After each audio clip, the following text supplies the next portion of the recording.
See, I'm already back with a part 2. I just finished episode 9 and another unpopular opinion. Georgia do need to go to jail, but not for being a serial killer, which she definitely is. She need to go to jail for all of the trauma and refusing to seek help for her son. Like, this boy, Austin, he is going to grow up to be a Joe Goldberg at the rate that he is going. And I care for Austin, sympathy for Austin. But why? Actually, I know why. But she still need to get this boy some therapy. Whether she think he gonna expose the family secrets or not, she need to get this boy some psychiatric help ASAP. Also, I realized I didn't fully elaborate on the Bracia being male-centered topic that I brought up in the first video. And I want to give a very specific example that I think sums up why I'm feeling the way I feel about what they're doing with Bracia's character. And that is when Ginny asked Bracia to come with her to the party in Cambridge with Wolf. And Bracia went. And then while they're there, as soon as they get there, it seems she gets a call from this Brian guy, her boyfriend. And then takes the call, which is like, okay, you couldn't just text him back and say, hey, babe, I'm at a party. Let me text you. But then for him, either she invited him or he invited himself. And then now he's coming. So it was supposed to be what appeared to be a girls' night. Now Bracia's boyfriend is coming. And I don't know. It didn't seem like Ginny was bothered by it. But I was bothered by the fact that her character would do something like that after telling Ginny that she wasn't sure if she loved the boy and that she just wanted to have some fun. So it's like, then why are you letting him come to this? Like, y'all can do something else. Have a night out with your girl. Have fun. Okay, so let's talk about Paul now. I've been seeing a lot of Paul hate. And yeah, I mean, I get it. I'm not going to say I don't get it. I get it. But, like, let's just be honest here for a second. Like, he was a trick and a lick, and he got hit. And then he hit back. Like, what did y'all really expect for Paul to do personally? Like, I understand professionally, he made a lot of decisions to spite Georgia that were actually not in the best interest of his political career. Like, in my opinion, standing beside your wife to make sure that she doesn't go down would have only made him look good. Like, if she goes down, you go down, but if she's saved, you're saved. Like, so I don't understand why, if his mayoral and potential governor candidacy was what he really cared about, why he would not see it through with her, even if he didn't want to be romantically involved with her anymore. Like, yeah, I think that was stupid. But on a personal level, if somebody told y'all all those lies and basically scammed y'all, and then you find out they're a murderer, and then they lied to you about being pregnant, like, y'all really think Paul was supposed to stand beside her? Would y'all stand beside her for real? Would you really let somebody do all that to you? So I think that, you know, y'all can go a little easy on Paul. I think that, yeah, enough was enough. And it was been enough. Okay, y'all, I'm recording these in real time. So I got to come back. I got to redact or at least edit one of my unpopular opinions. And that is about Austin, because I see that Ginny finally convinced Georgia to put this boy in therapy and that Georgia's going to go too. Amen. There might be a chance to save this boy. She still is the villain for waiting all this time, though. Like, when he shot his daddy, that should have been, you know, the last straw that the boy needed therapy, but better late than never.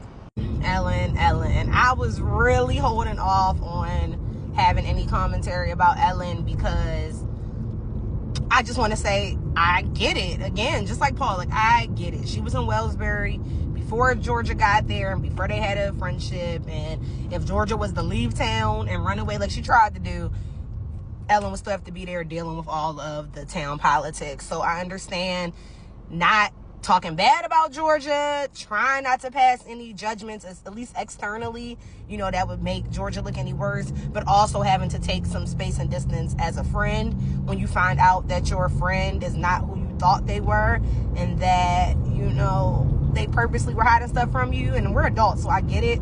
You know, I've had friends that I've been friends with since middle school, and I probably still don't know everything about them, especially in their adult lives. Like, that's just real life. But when you have the element of my kids have been around you, you know, not even just been around you, like my daughter is best friends with your daughter and my son is dating your daughter. Our lives are kind of linked, at least in this moment. And I don't know you the way I thought I did, you know, so I get Ellen. And I wasn't going to make any commentary until this boy Marcus, you know, has to go sit in front of the principal, and the principal is asking, is everything okay? And you find out your son has a drinking problem, and instead of looping in somebody at the school where he spends a good portion of his day and where he was doing things that y'all did not know about, like vandalizing and drinking in school, you would think that that would be the opportunity to say, you know what, he has been struggling with something, and if there are any resources that you all know of to help us deal with this, to help him get on track and stay on track, I think that she should have done that. I completely understand it. I'm a black girl. I grew up as a black kid. What happens in the house, stay in the house. You know, that's law in a black household. So again, I get it. But I don't think it was the right thing to do when your son is struggling with some things that are so serious. It would be one thing if he was just a party boy and drinking. It's like, okay. But when you pair the alcoholism with the depression, with the suicidal ideation, I just think she should not have kept this problem in-house. And it may ultimately be to the detriment of Marcus. When are we going to admit that Ginny never really wanted to be friends with Max, nor never really was her friend? Like, Max is so desperate to be loved, probably because she's a twin and always had to share the affection and attention that she got. But Ginny don't like that girl. Ginny is not that girl's friend. The way she looked at that girl and, like, told her that maybe we just grow apart and that's okay. Like, that was kind of sociopathic. I don't know. I didn't like the whole feel of that. Like, I get what Ginny was trying to express, but the way she did it was very heartless and cold. Now, Ginny has only ever kept Max close for access to Marcus. She is also obviously male-centered. That is also obviously because of her mother, Georgia, showing her that men are to be used. And her father leaving her so much as a child, she has been seeking love and validation from different boys in her life.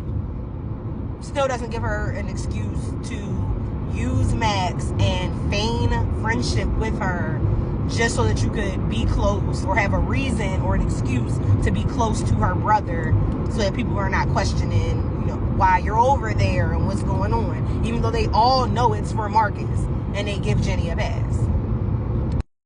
Okay, y'all, I finished episode 10. I am done with season 3.